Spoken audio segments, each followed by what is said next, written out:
जान, अखियाँ से बरसे पानी। जियते जी छोड़ गइलू हमके, टूट गइल जिंदगानी।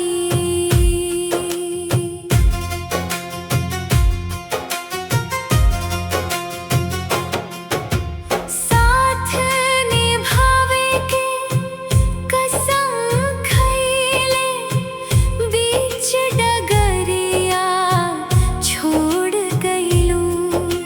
सपना के महल बनवले रहनी, पल में ओके तोड़ गइलू।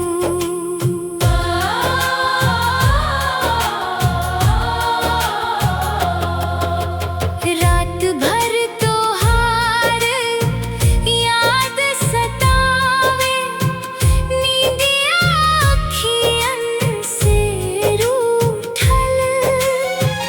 दिलवा के हर कोना बोले, प्यार हमार काहे टूटल।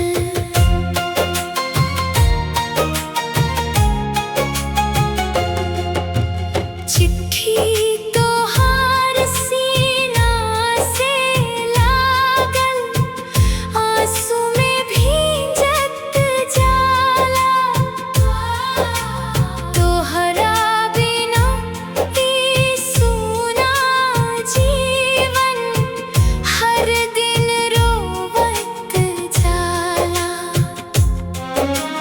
काहे दिलवा से खेल गइलू, काहे झूठा प्यार दिहलू। अपना खुशी खातिर सजना, हमरा के गम दे दिहलू।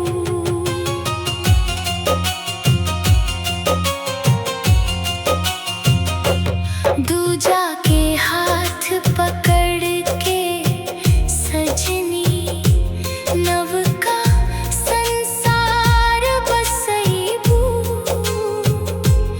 एक दिन हमरो याद आई, तब का दिल समझैबू। भगवान से खुश तू हरदम रहिहा, हमरा हिस्से दर्द लिखल बा, तू मुस्कात रहिहा। टूटल दिल के दर्दे सजनी, केहू समझ ना पाई।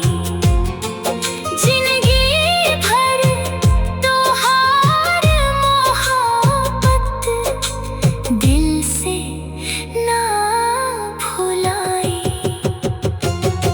अगर लौट के अइबू कबहू, दरवाजा खुलल मिली। चाहे लाख जख्म दिहलू, दिल में तोहर जगह मिली। तोर बिन जियरा रोवे हो जान, अखियाँ से बरसे पानी। जियते जी छोड़ गइलू हमके, टूट गई